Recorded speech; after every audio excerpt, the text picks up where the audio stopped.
नमस्कार, विनायक घायल स्टडी या यूट्यूब चॅनलवर आपल्या सर्वांचे सहर्ष स्वागत आहे। विद्यार्थी मित्रांनो, टीईटीची परीक्षा पुढे ढकलली आहे। ती कधी होईल याची तारीख अजून डिक्लेअर झालेली नाही, परंतु आपल्याला आपल्या अभ्यासामध्ये सातत्य ठेवणे गरजेचे आहे। आपण केलेल्या अभ्यासाचा योग्य सराव व्हावा यासाठी आपण आपल्या या चॅनलच्या माध्यमातून वेगवेगळ्या विषयांवरील महत्त्वाचे सराव प्रश्न पाहत आहोत। आजच्या व्हिडिओमध्ये आपण सामाजिक शास्त्र पेपर सेकंड जो आहे आपला, तर त्यातील सामाजिक शास्त्र या घटकातील आधुनिक भारताचा इतिहास या घटकावरील काही महत्त्वाचे प्रश्न पाहणार आहोत, जे आपल्या परीक्षेसाठी अत्यंत उपयुक्त असणार आहेत। या प्रश्नांची पीडीएफ आपल्याला विनायक घायल स्टडी नावाचं जे ॲप आहे त्याच्या ई बुक सेक्शनमध्ये पीडीएफ देखील आपल्याला उपलब्ध आहे। आपण ती देखील जाऊन तिथे वाचू शकता। तर आपण प्रश्नांना सुरुवात करूया। ब्रिटिशांनी 1829 मध्ये सतीबंदीचा कायदा कोणाच्या काळात संमत केला? आणि याचे योग्य उत्तर आहे लॉर्ड बेंटिंक यांच्या काळात सतीबंदीचा कायदा संमत केला। याच्या अनुषंगाने आणखीन असा एक प्रश्न विचारला जाऊ शकतो की सतीबंदीचा कायदा करण्यासाठी कोणत्या समाज सुधारकाने महत्त्वाचं काम केलेलं होतं? पुढचा प्रश्न, विधवा पुनर्विवाहाला कायदेशीर मान्यता देणारा कायदा 1856 मध्ये कोणी केला? आणि उत्तर आहे लॉर्ड डलहौसी यांनी विधवा पुनर्विवाहाचा कायदा केला आणि लॉर्ड बेंटिंक यांनी सतीबंदीचा कायदा केला। पुढचा प्रश्न, मोर्ले मिंटो सुधारणा कायदा कोणत्या वर्षी करण्यात आला? आणि योग्य उत्तर आहे 1909 मध्ये मोर्ले मिंटो सुधारणा कायदा संमत करण्यात आला। याच्या अनुषंगाने प्रश्न असा देखील विचारला जाऊ शकतो की त्यातील महत्त्वाच्या तरतुदी कोणत्या कोणत्या होत्या किंवा कोणती घटना या मोर्ले मिंटो सुधारणा कायद्यानुसार करण्यात आलेली आहे, ते देखील आपल्या परीक्षेसाठी महत्त्वाचं आहे। पुढचा प्रश्न, 1909च्या मोर्ले मिंटो सुधारणा कायद्यानुसार कोणती महत्त्वाची आणि फूट पाडणारी तरतूद करण्यात आली? आणि याचं योग्य उत्तर आहे मुस्लिमांसाठी विभक्त मतदारसंघ ही यामध्ये महत्त्वाची घटना या कायद्यानुसार झालेली होती। पुढचा प्रश्न, मॉन्टेग्यू चेम्सफोर्ड कायदा कोणत्या वर्षी मंजूर करण्यात आला? 1919। हे या दोन कायद्यांमध्ये कन्फ्युजन होतं, मोर्ले मिंटो सुधारणा आणि मॉन्टेग्यू चेम्सफोर्ड सुधारणा। तर मोर्ले मिंटो कायदा 1909चा, मॉन्टेग्यू चेम्सफोर्ड कायदा 1919चा। 1919च्या मॉन्टेग्यू चेम्सफोर्ड कायद्यावर हे स्वराज्य नव्हे आणि त्याचा पायाही नव्हे अशी घणाघाती टीका कोणी केली? आणि उत्तर आहे लोकमान्य टिळक यांनी काय केलेलं आहे? मॉन्टेग्यू चेम्सफोर्ड कायद्यावर हे स्वराज्य नव्हे आणि त्याचा पायाही नव्हे अशी टीका केलेली आहे। 1935च्या कायद्याने कोणती महत्त्वाची तरतूद करण्यात आली होती? भारतात ब्रिटिश शासित प्रांत आणि संस्थाने यांचे मिळून संघराज्य स्थापन करण्याची तरतूद 1935च्या कायद्याने करण्यात आली होती। 1935च्या कायद्यानुसार 1937 मध्ये झालेल्या निवडणुकीत देशातील 11 प्रांतांपैकी किती प्रांतांमध्ये राष्ट्रीय सभेला बहुमत मिळाले? आणि याचे योग्य उत्तर आहे 8 प्रांतांमध्ये राष्ट्रीय सभेला बहुमत मिळाले होते। कधी? 1937 मध्ये 1935च्या कायद्यानुसार या निवडणुका झाल्या होत्या आणि या निवडणुकांद्वारे 11 प्रांतांमध्ये या निवडणुका झाल्या, त्यापैकी 8 प्रांतांमध्ये राष्ट्रीय सभेला बहुमत प्राप्त झालं होतं। पुढचा प्रश्न, दक्षिण आफ्रिकेतून भारतात परतल्यावर कोणाच्या सल्ल्यानुसार महात्मा गांधीजींनी संपूर्ण देशभर दौरा केला? आणि योग्य उत्तर आहे नामदार गोपाळकृष्ण गोखले। रौलेट कायदा, ज्याला भारतीयांनी काळा कायदा म्हटले, कोणत्या दिवशी मंजूर करण्यात आला? आणि याचे योग्य उत्तर आहे 17 मार्च 1919 या दिवशी रौलेट कायदा मंजूर करण्यात आले। आपल्याला परीक्षेमध्ये असा देखील प्रश्न विचारला जाऊ शकतो की डॅश डॅश या कायद्याला काळा कायदा म्हणून ओळखले जाते, आणि त्या ठिकाणी आपल्याला पर्यायांमध्ये मॉन्टेग्यू चेम्सफोर्ड कायदा, त्यानंतर 1919चा कायदा, 1935चा कायदा आणि रौलेट कायदा हे सर्व पर्यायामध्ये येऊ शकतात। तर काळा कायदा कोणत्या कायद्याला म्हटलं जातं? तर रौलेट कायद्याला काळा कायदा म्हणून ओळखले जाते आणि तो कधी संमत झाला? 17 मार्च 1919 रोजी। पुढचा प्रश्न, अमृतसर येथील जालियनवाला बाग हत्याकांड कोणत्या दिवशी घडले? उत्तर आहे 13 एप्रिल 1919। जालियनवाला बाग हत्याकांडाचा निषेध म्हणून ब्रिटिश सरकारने दिलेल्या सर किताबाचा त्याग कोणी केला? आणि उत्तर आहे रवींद्रनाथ टागोर यांनी सर किताबाचा त्याग केला। कशासाठी? तर जालियनवाला बाग हत्याकांडाचा निषेध म्हणून. पुढचा प्रश्न, 1920च्या राष्ट्रीय सभेच्या नागपूर अधिवेशनात असहकाराच्या ठरावाला कोणी मंजुरी मिळवून दिली? योग्य उत्तर आहे चित्तरंजन दास यांनी. फेब्रुवारी 1922 मध्ये कोणत्या ठिकाणी झालेल्या हिंसक घटनेमुळे संतप्त होऊन गांधीजींनी असहकार चळवळ स्थगित केली? आणि याचे योग्य उत्तर आहे चौरी चौरा. या ठिकाणी आपल्याला प्रश्न असहकार चळवळीच्या संदर्भात असा देखील विचारला जाऊ शकतो की असहकार चळवळ गांधीजींनी कधी रद्द केली? तर ती फेब्रुवारी 1922 मध्ये. कशामुळे रद्द केली? तर चौरी चौरा येथे झालेल्या हिंसक घटनेमुळे त्यांनी ही चळवळ रद्द केली. पुढचा प्रश्न, असहकार चळवळीच्या काळात पुणे जिल्ह्यातील मुळशी सत्याग्रहाचे नेतृत्व कोणी केले? उत्तर सेनापती पांडुरंग महादेव बापट. त्यांनाच आपण सेनापती बापट असं देखील म्हणतो. पुढचा प्रश्न, संपूर्ण स्वराज्याचा ऐतिहासिक ठराव राष्ट्रीय सभेच्या कोणत्या अधिवेशनात संमत करण्यात आला? आणि उत्तर आहे 1929च्या लाहोर अधिवेशनामध्ये संपूर्ण स्वराज्याचा ऐतिहासिक ठराव राष्ट्रीय सभेच्या लाहोर अधिवेशनामध्ये 1929 मध्ये हा संमत करण्यात आला होता. पुढचा प्रश्न, 31 डिसेंबर 1929 रोजी रावी नदीच्या किनाऱ्यावर तिरंगा ध्वज कोणी फडकावला? आणि योग्य उत्तर आहे पंडित जवाहरलाल नेहरू यांनी. सविनय कायदेभंग चळवळी अंतर्गत दांडी यात्रेला गांधीजी आपल्या किती सहकाऱ्यांसह साबरमती आश्रमातून निघाले होते? आणि योग्य उत्तर आहे 78 सहकाऱ्यांसह गांधीजी साबरमती आश्रमातून निघाले होते. कोणत्या चळवळी अंतर्गत? तर सविनय कायदेभंग चळवळी अंतर्गत. खुदाई खिदमतगार या संघटनेची स्थापना करून वायव्य सरहद्द प्रांतात पेशावर येथे सत्याग्रह कोणी सुरू केला? आणि उत्तर आहे खान अब्दुल गफार खान. आता यांना तर खुदाई खिदमतगार संघटनेची स्थापना कोणी केली? खान अब्दुल गफार खान. यांना काय म्हणून ओळखलं जातं असा देखील प्रश्न आपल्याला परीक्षेमध्ये विचारला जातो. तर त्यांना सरहद गांधी असं म्हणून देखील ओळखलं जातं. आणि त्यांनी कोठे सत्याग्रह केला? कोणत्या प्रांतात? पेशावर प्रांतामध्ये, वायव्य प्रांतामध्ये पेशावर येथे सत्याग्रह केलेला होता. पुढचा प्रश्न, सविनय कायदेभंग चळवळीच्या काळात कोणत्या सत्याग्रहात मल्लाप्पा धनशेट्टी, श्रीकृष्ण सारडा, कुर्बान हुसेन व जगन्नाथ शिंदे यांना फाशी देण्यात आली? उत्तर आहे सोलापूरचा सत्याग्रह. मुंबईत परदेशी मालाची वाहतूक करणारा ट्रक अडवण्यासाठी सत्याग्रह करत असताना कोणी हौतात्म्य पत्करले? आणि उत्तर आहे बाबू गेनू सईद यांनी. पुढचा प्रश्न, 1932 मध्ये महात्मा गांधी आणि डॉक्टर बाबासाहेब आंबेडकर यांच्यात कोणता करार झाला ज्यानुसार दलितांसाठी राखीव जागांची तरतूद करण्यात आली? आणि योग्य उत्तर आहे पुणे करार. कोणाकोणामध्ये झाला? आपल्याला प्रश्न कसेही विचारले जाऊ शकतात. आता प्रश्न आपल्याला पुणे करार कोणाकोणामध्ये झाला, तो कधी झाला आणि त्यानुसार मुख्य तरतूद काय होती, असे 3 प्रश्न या एकाच प्रश्नावरून विचारले जाऊ शकतात. तर पुणे करार कधी झाला? 1932 साली झाला. कोणाकोणामध्ये झाला? महात्मा गांधी आणि डॉक्टर बाबासाहेब आंबेडकर यांच्यामध्ये झाला. आणि यातील महत्त्वाची तरतूद कोणती होती? तर दलितांसाठी राखीव जागांची तरतूद या करारानुसार करण्यात आलेली होती. पुढचा प्रश्न, गुजरात मधील धारासना येथील मिठाच्या सत्याग्रहाचे नेतृत्व कोणी केले? आणि योग्य उत्तर आहे सरोजिनी नायडू यांनी. 14 जुलै 1942 रोजी राष्ट्रीय सभेच्या कार्यकारिणीने ब्रिटिशांनी भारत सोडून जावे म्हणजेच छोडो भारत हा ठराव कोठे संमत केला? आणि उत्तर आहे वर्धा या ठिकाणी. 7 ऑगस्ट 1942 रोजी मुंबईच्या गवालिया टँक मैदानावर सुरू झालेल्या राष्ट्रीय सभेच्या अधिवेशनाचे अध्यक्ष कोण होते? आणि उत्तर आहे मौलाना अबुल कलाम आझाद. 1942 सालचं राष्ट्रीय सभेचं अधिवेशन कोठे भरले होतं? तर ते मुंबईच्या गवालिया टँक या मैदानावर झालं होतं. त्यानंतर अध्यक्ष कोण होते मग तेव्हाचे? मौलाना अबुल कलाम आझाद. पुढचा प्रश्न, छोडो भारत चळवळीत करेंगे या मरेंगे हा बलिदानात सिद्ध होण्याचा स्फूर्तिदायी संदेश जनतेला कोणी दिला?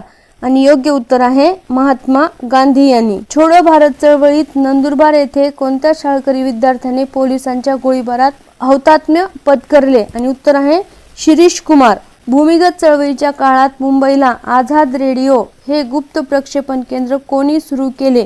उत्तर आहे विठ्ठल झवेरी व उषा मेहता यांनी. चले जाव चळवळीच्या काळात महाराष्ट्रात सातारा जिल्ह्यात 1942 साली कोणी प्रतिसरकार स्थापन केले?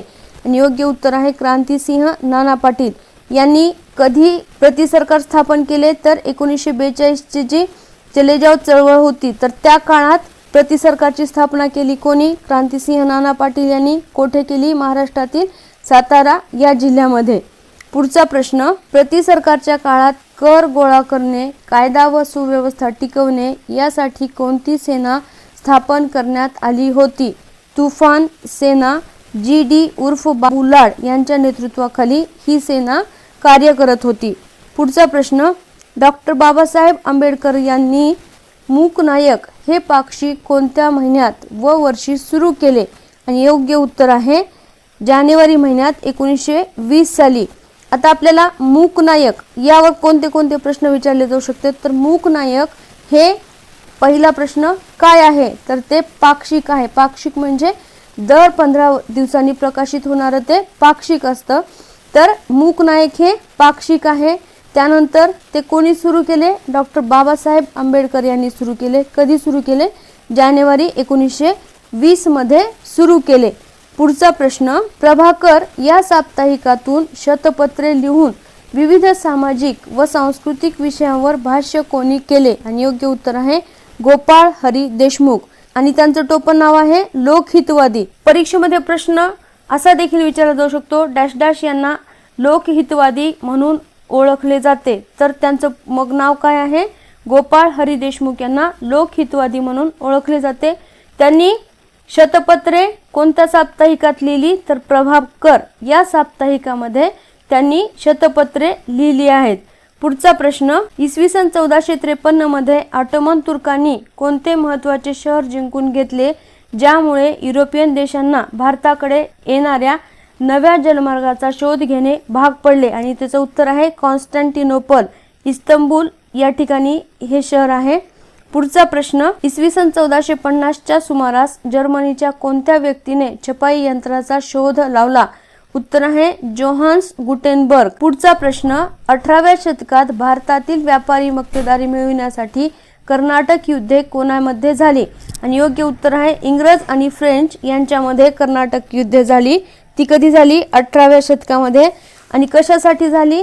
तर भारतातील व्यापारी मक्तेदारी मिळविण्यासाठी ही कर्नाटक युद्धे झाली. पुढचा प्रश्न, इसवी सन 1782 साली कोणत्या तहाने पहिले इंग्रज मराठा युद्ध संपले? आणि योग्य उत्तर आहे सालबाईचा तह.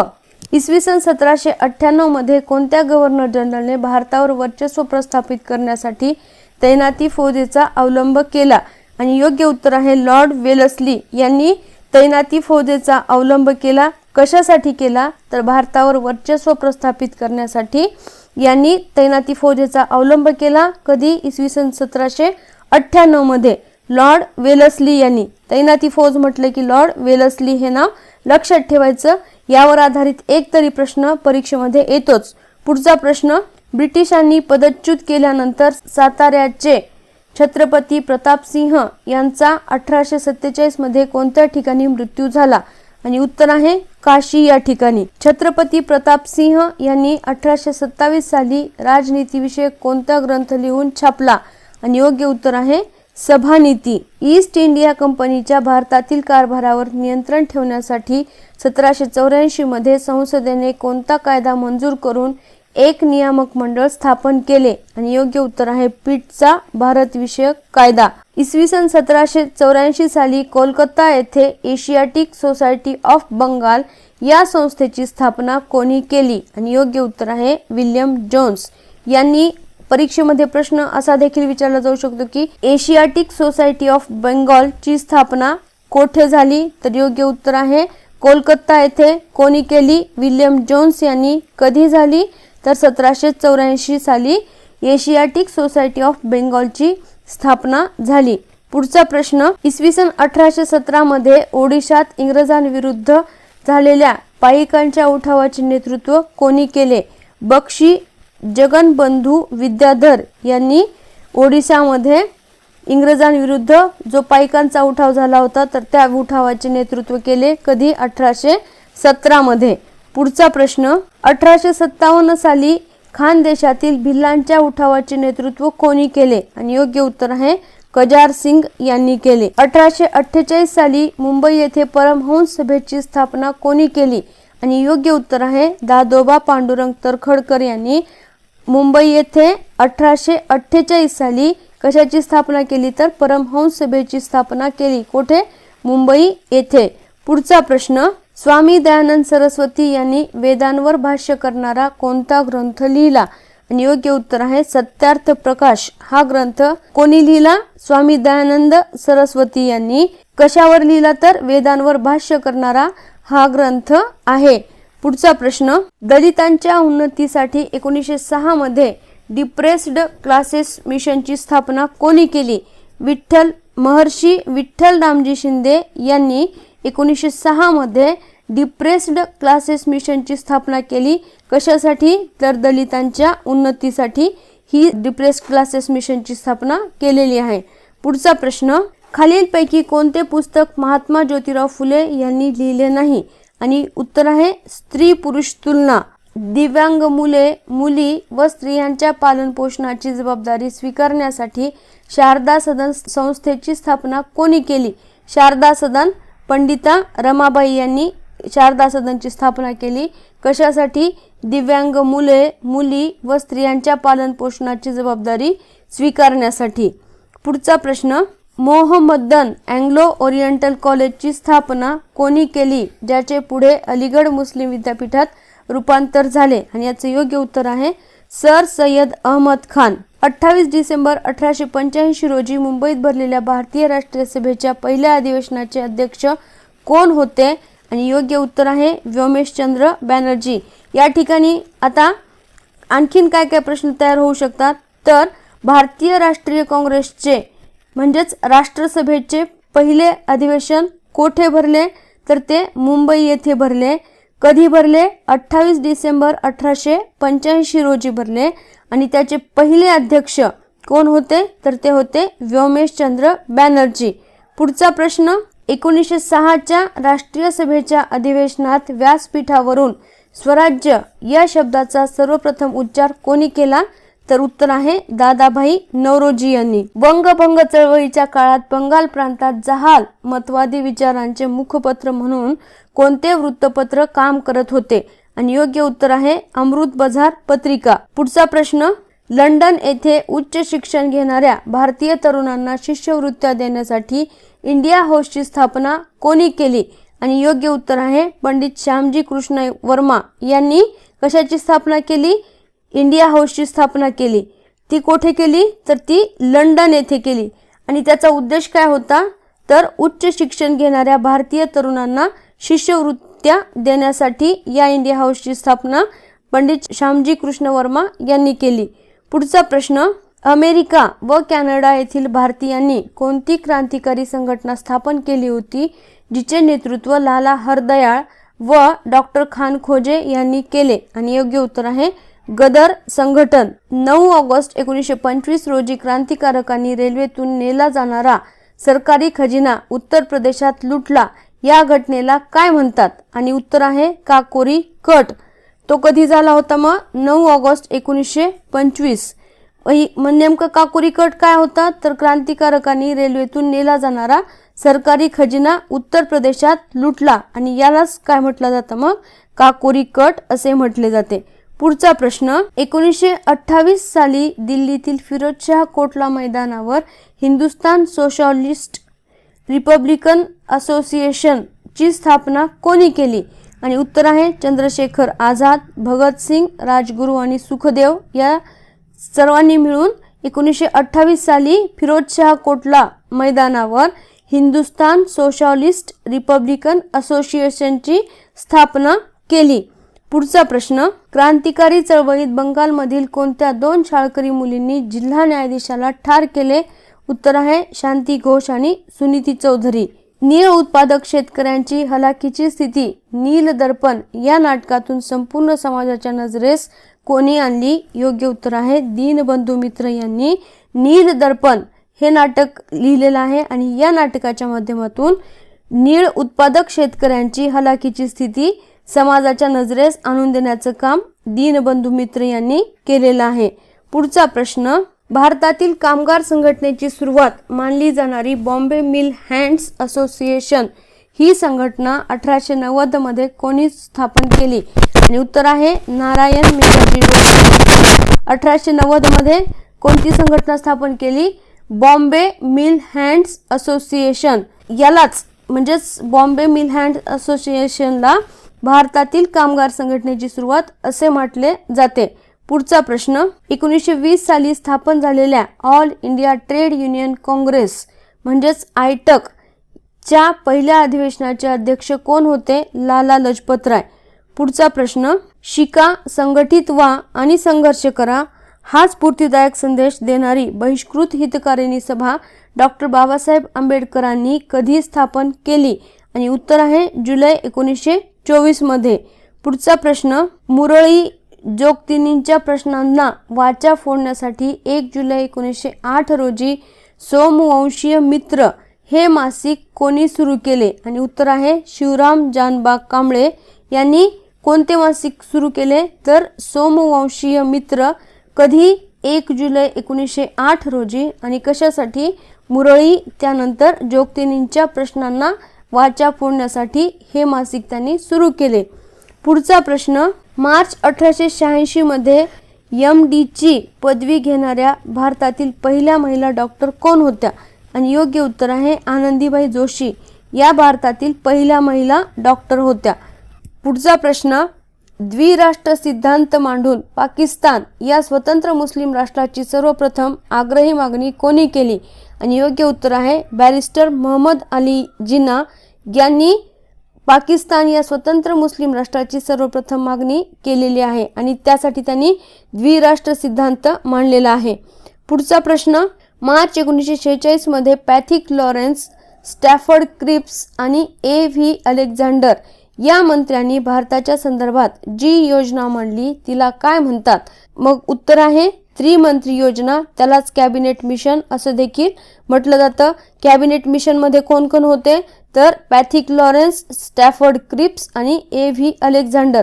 यामध्ये परीक्षेमध्ये आपल्याला प्रश्न असा देखील विचारला जाऊ शकतो की हे 3 नावं दिले जातील आणि आणखीन एक चौथं नाव दिलं जाईल. यापैकी त्रिमंत्री योजनेमध्ये नसलेले व्यक्तीचे नाव कोणते? असा देखील प्रश्न विचारला जाऊ शकतो. किंवा त्रिमंत्री योजना कधी मांडण्यात आली? तर मार्च 1946 मध्ये ही योजना मांडण्यात आली होती. आणि मग या योजनेचं नाव काय? असा देखील प्रश्न विचारला जाऊ शकतो. तर तिलाच त्रिमंत्री योजना किंवा कॅबिनेट मिशन असं देखील म्हटलं जातं. पुढचा प्रश्न, 1938 मध्ये हैदराबाद संस्थानात लोकशाही हक्कांसाठी हैदराबाद स्टेट काँग्रेसची स्थापना कोणी केली जिच्यावर निजामाने बंदी घातली? आणि योग्य उत्तर आहे स्वामी रामानंद तीर्थ. पुढचा प्रश्न, हैदराबाद संस्थानातील प्रजेची भारतात विलीन होण्याची मागणी दडपण्यासाठी कासिम रझवी याने कोणती संघटना स्थापन केली? आणि योग्य उत्तर आहे रझाकार. 13 सप्टेंबर 1948 रोजी भारत सरकारने निजामाविरुद्ध जी पोलीस कारवाई सुरू केली तिचे सांकेतिक नाव काय होते? तर ऑपरेशन पोलो. परीक्षेमध्ये आपल्याला उलट देखील प्रश्न विचारला जाऊ शकतो. ऑपरेशन पोलो कशा संदर्भात होते? तर ते भारत सरकारने निजामाविरुद्ध जी पोलीस कारवाई सुरू केली तिचे ते सांकेतिक नाव होते. आणि हे कधी सुरू केले होते? मग 13 सप्टेंबर 1948 रोजी. पुढचा प्रश्न, पोर्तुगीज सत्तेविरुद्ध लढा उभारण्यासाठी डॉक्टर T.B. कुन्हा यांनी 1945 मध्ये मुंबईत कोणती संघटना स्थापन केली? आणि योग्य उत्तर आहे गोवा युथ लीग. संविधान सभेचे अध्यक्ष डॉक्टर राजेंद्र प्रसाद यांनी 17 जून 1948 रोजी भाषावार प्रांत रचनेचा अभ्यास करण्यासाठी कोणाच्या अध्यक्षतेखाली कमिशन स्थापन केले? आणि योग्य उत्तर आहे न्यायमूर्ती S.K. दार. कमिशन स्थापन केलं कशासाठी? तर भाषावार प्रांत रचनेसाठी. आणि कोणी केलेलं होतं? तर संविधान सभेचे अध्यक्ष तत्कालीन अध्यक्ष डॉक्टर राजेंद्र प्रसाद यांनी 17 जून 1948 रोजी हे दार कमिशन स्थापन केलं होतं. पुढचा प्रश्न, विधानसभेवर संयुक्त महाराष्ट्राच्या मागणीसाठी निघालेल्या व लाठीमार अश्रुधुराचा सामना केलेल्या प्रचंड मोर्चाचे नेतृत्व कोणी केले होते? आणि योग्य उत्तर आहे सेनापती बापट. संयुक्त महाराष्ट्र आंदोलनात आचार्य प्र के अत्रे यांच्या कोणत्या वृत्तपत्राने वैशिष्ट्यपूर्ण कामगिरी केली? आणि योग्य उत्तर आहे मराठा. पुढचा प्रश्न, संसदीय शासन पद्धतीत कार्यकारी मंडळाने कायदेमंडळाचा विश्वास गमावल्यास त्यांना सत्तेतून दूर करण्यासाठी कोणता प्रभावी ठराव वापरला जातो? आणि योग्य उत्तर आहे अविश्वासाचा ठराव. संविधानानुसार लोकसभेची जास्तीत जास्त सदस्य संख्या किती निश्चित करण्यात आली आहे? तर ती आहे 552 इतकी जास्तीत जास्त संख्या लोकसभेची निश्चित करण्यात आलेली आहे. पुढचा प्रश्न, भारताच्या राज्यसभेचे पदसिद्ध सभापती म्हणून कोण काम पाहतात? आणि योग्य उत्तर आहे भारताचे उपराष्ट्रपती हे राज्यसभेचे पदसिद्ध सभापती म्हणून काम पाहतात. पुढचा प्रश्न, भारताच्या राष्ट्रपती पदाची निवडणूक लढविणारी व्यक्ती भारतीय नागरिक असावी व तिचे वय किती वर्ष पूर्ण असले पाहिजे? आणि योग्य उत्तर आहे 35 वर्ष पूर्ण असले पाहिजे. म्हणजेच आपल्याला राष्ट्रपती पदाच्या निवडणुकीसाठी जर उभं राहायचं असेल तर आपलं वय 35 वर्ष पूर्ण असणं गरजेचं आहे. पुढचा प्रश्न, भारतीय न्यायव्यवस्थेनुसार सर्वोच्च व उच्च न्यायालयाच्या न्यायाधीशांची नेमणूक कोण करतात? तर भारताचे राष्ट्रपती हे सर्वोच्च न्यायालयाच्या न्यायाधीशांची तसेच उच्च न्यायालयाच्या न्यायाधीशांची देखील तेच नेमणूक करतात. पुढचा प्रश्न, महाराष्ट्र विधिमंडळाचे दुसरे सभागृह असलेल्या विधान परिषदेची सदस्य संख्या किती आहे? तर ती आहे 78. पुढचा प्रश्न, नोकरशाही कोणत्याही राजकीय पक्षाच्या विचारानुसार काम न करता धोरणांची निपक्षपाती अंमलबजावणी करते. या तत्वाला काय म्हणतात? तर राजकीय दृष्ट्या तटस्थता असे म्हटले जाते. पुढचा प्रश्न, नोकरशाहीच्या संदर्भात अनामिकता म्हणजे काय? तर योग्य उत्तर आहे कोणत्याही धोरणाच्या यशापयशाला नोकरशाहीला थेटपणे जबाबदार न ठरवता त्याचे स्वरूप अनामिक ठेवणे. एम्पायर ऑफ इंडिया फिलाटेलिया सोसायटीची स्थापना कोणी केली? ज्यांनी जागतिक पातळीवर टपाल तिकीट या विषयाचा अभ्यास नेला. आणि योग्य उत्तर आहे जाल कपूर यांनी. पुढचा प्रश्न, PTI ने कोणत्या दशकात टेलिप्रिंटर्स ऐवजी उपग्रह प्रसारण तंत्राद्वारे देशभरात बातम्या पाठवायला सुरुवात केली? आणि योग्य उत्तर आहे 1990च्या दशकामध्ये. PTIचं लॉंग फॉर्म काय होतं? तर प्रेस ट्रस्ट ऑफ इंडिया. आणि कशाद्वारे बातम्या पाठवायला सुरुवात केली? तर टेलिप्रिंटर्स ऐवजी उपग्रह प्रसारणाद्वारे 90च्या दशकामध्ये PTI ने सुरुवात केली. पुढचा प्रश्न, भारत सरकारच्या माहिती व प्रसारण खात्याच्या अंतर्गत संशोधन, संदर्भ व प्रशिक्षण विभागाने कोणता संदर्भ ग्रंथ प्रसिद्ध केला आहे? आणि योग्य उत्तर आहे इंडिया 2000. पुढचा प्रश्न, कविवर्य कुसुमाग्रज यांची आवाहन ही कविता कोणत्या ऐतिहासिक घटनेच्या पार्श्वभूमीवर रचलेली आहे? आणि योग्य उत्तर आहे भारत चीन युद्ध. 1960 साली film and television institute of India म्हणजेच FTII ची स्थापना भारत सरकारने लोक शिक्षण देण्याच्या हेतूने कोठे केली? तर film and television institute of इंडियाची स्थापना भारतामध्ये पुणे या ठिकाणी करण्यात आलेली आहे. 1953 मध्ये कोणत्या आयोगाची स्थापना जातीय व्यवस्थेमुळे वंचित राहिलेल्या समाज घटकांना सन्मान आणि समान संधी मिळवून देण्यासाठी करण्यात आली? आणि योग्य उत्तर आहे काकासाहेब कालेलकर आयोग. कधी स्थापन झाला होता? 1953 मध्ये स्थापन झाला होता. कशासाठी? तर जातीय व्यवस्थेमुळे वंचित राहिलेल्या समाज घटकांना सन्मान आणि समान संधी मिळवून देण्यासाठी या आयोगाची स्थापना करण्यात आलेली होती. 1978 मध्ये BP मंडल यांच्या अध्यक्षतेखाली नेमलेला आयोग कोणत्या समस्येचा विचार करण्यासाठी स्थापन करण्यात आला होता? तर उत्तर आहे इतर मागासवर्गीयांच्या म्हणजेच OBCच्या समस्यांचा विचार करण्यासाठी या BP मंडल आयोगाची 1978 मध्ये स्थापना करण्यात आलेली होती. या प्रश्नांची ही PDF आपल्याला विनायक घाया स्टडी नावाचं जे आपलं ॲप आहे तर त्यामध्ये ई-बुक सेक्शनमध्ये ही PDF आपल्याला उपलब्ध आहे. आपण तिथे जाऊन ही PDF वाचू शकता. पुढचा प्रश्न, अनुसूचित जाती आणि अनुसूचित जमातींच्या समाज घटकांना उच्चवर्णीयांची भीती व दडपशाही यापासून मुक्त राहण्यासाठी 1989 मध्ये शासनाने कोणता कायदा संमत केला? उत्तर आहे अत्याचार विरोधी अॅट्रॉसिटी कायदा. 1973 मध्ये अकाली दलाने संमत केलेल्या आनंदपूर साहिब ठरावात कोणती प्रमुख मागणी होती? आणि उत्तर आहे चंदीगड पंजाबला द्यावे व इतर राज्यातील भाषिक प्रांत पंजाबमध्ये समाविष्ट करावेत. पुढचा प्रश्न, ईशान्य भारतातील नागा जमातींना संघटित करून 1946 मध्ये नॅशनल काउन्सिल ऑफ नागालँड म्हणजेच NNC ची स्थापना कोणी केली?